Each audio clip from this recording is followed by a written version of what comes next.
Getting caught at a school with a gun at 13, almost becoming an NBA star, to becoming the king of New York's drill scene by accident. This is the story of Pop Smoke.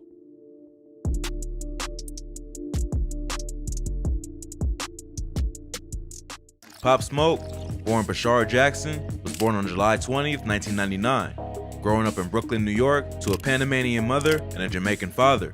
Pop spent most of his childhood in the Canarsie area of Brooklyn, which is mainly known for violence. I'm talking about how this hood is so dangerous that in 2020, 5 different people got shot in 14 minutes. So yeah, that lets you know that Pop didn't grow up in a neighborhood where everything was all good. But everything was all good for Pop at first because growing up, Pop played the African drums at his local church and transferred schools a lot. Because during his early childhood, he attended 9 different schools. And with him being transferred and growing up around gangs at a young age, Pop started selling drugs and guns just in middle school. And that might sound unbelievable to some, but it's true.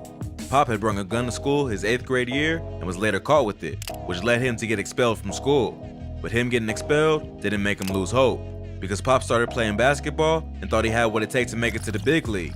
Yep, Pop wasn't always a rapper. In fact, he never even knew that he could or would become a rapper at first, because his first love was being an athlete.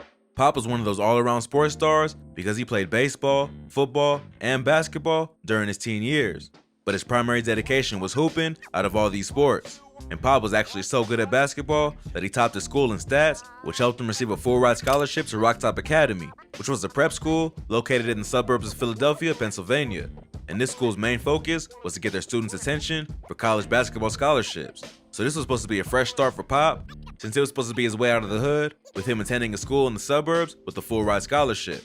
And this was an opportunity he couldn't miss out on. So Pop relocated to Philadelphia to enroll in Rock Top Academy.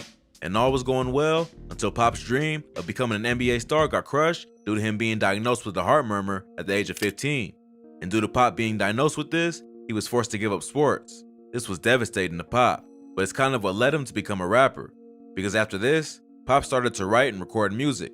But at the same time, Pop didn't really give it all with his music at first, because after his basketball career ended, he left his fancy prep school and later returned to New York after getting into some trouble on the streets. Because with his sports career being forced to stop, he really didn't have many other options. And when Pop returned, a video went viral of Pop getting smacked in the face by 3 kids on the street of New York. And since it was 3 versus 1, Pop couldn't really do much at the moment, so he took it like a man and walked away before things got any worse. But then just remember, this was before he had any type of money or before he was in a gang. And that just goes to show you how real the streets can be. And in this video, it was a group of Bloods from New York that slapped him around. But Pop eventually got his lick back on the one in the video that slapped him and hit on him the most. And Pop later caught the guy who beat on him in the video lacking at a gas station in New York and was standing behind him while he was paying for his stuff. And someone behind Pop recorded as Pop said, "Remember me, it's Pop Smoke." As Pop and his boys began to beat the hell out of him and drag him all throughout the store, hitting him against all types of racks and food coolers. Then they pull him out of the store and continue to beat him. Then every few seconds, Pop would stop to show the guy who he was and go into the camera as well, so he'll know it's him who beat him. And Pop did this to let the guy know he should have never tried to take advantage of him while he was by himself. And this is just one small example of Pop's life every day while growing up in Canarsie, Brooklyn.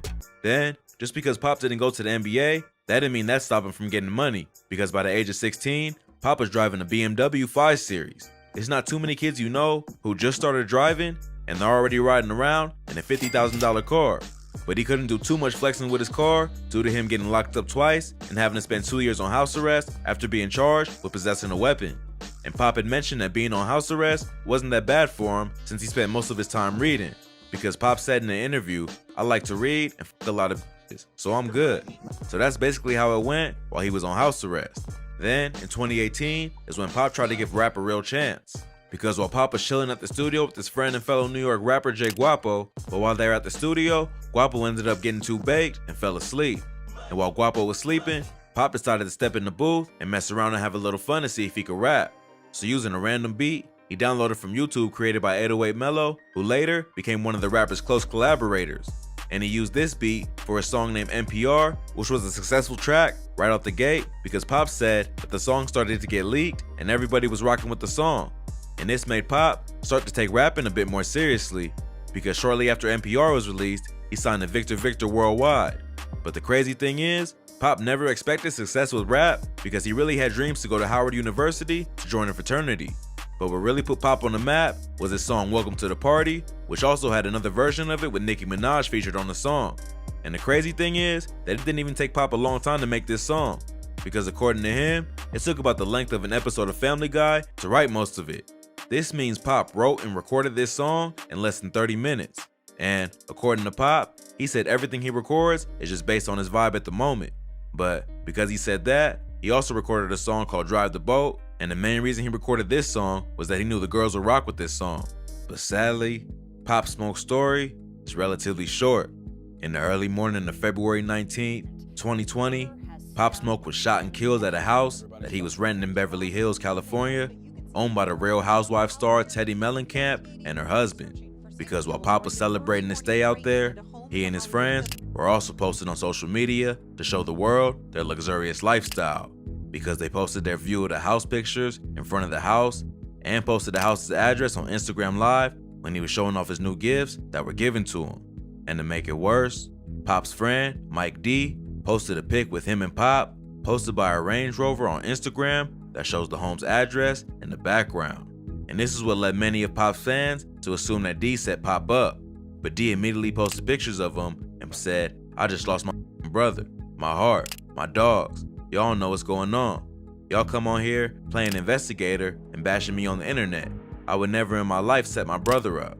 And the tragic death of Pop affected the whole Brooklyn area and the rap game as a whole. Then, according to the LAPD, Pop was at home in the Hollywood Hills around 4:30 a.m. when Pop's house was broken into by two men wearing hoodies and masks. These two men fired multiple shots, critically wounding Pop Smoke. The men were then spotted fleeing on foot, and the police announced that they had arrested 5 people in relation to Pop Smoke's murder. 4 days later, prosecutors announced that 4 of them were charged in Pop Smoke's slaying: Corey Walker, 19, Keandre Rogers, 18, and 2 minor teens. Nearly a year later, new details about Pop Smoke's passing have been revealed, and it's honestly crazy, because the person who took the life of Pop was only 15 years old, because the teens involved in Pop Smoke's death were allegedly at his rental to steal his diamond-encrusted Rolex and Cuban link chain. They only wound up stealing Pop's watch and later sold it for $2,000. And the accused shooter, who faces homicide and robbery charges, allegedly admitted that they asked for the jewelry and then got into a confrontation with Pop. They got into a fight, and he shot Jackson 3 times, Camacho claimed, and the accused shooter said he shot him on the back. Then this information was gathered from a recorded conversation between the teen and his cellmate back in May 2020. Walker, who was also involved in the incident, said that when the robbery crew arrived at Pop Smoke's rental, they confronted him when he was in the shower. Walker purportedly recounted that the teens demanded Pop Smoke hand over his jewelry, which he had on in the shower, and they said it seemed like everything was going to go as planned since it appeared like Pop would comply at first. But Pop wasn't going for it and decided to fight back, which led him to get pistol whipped by the robbers. And it's so sad that Pop's life was taken from him at a young age. Tommy made it out the hood just from a few Instagram posts. This is the story of Pop Smoke.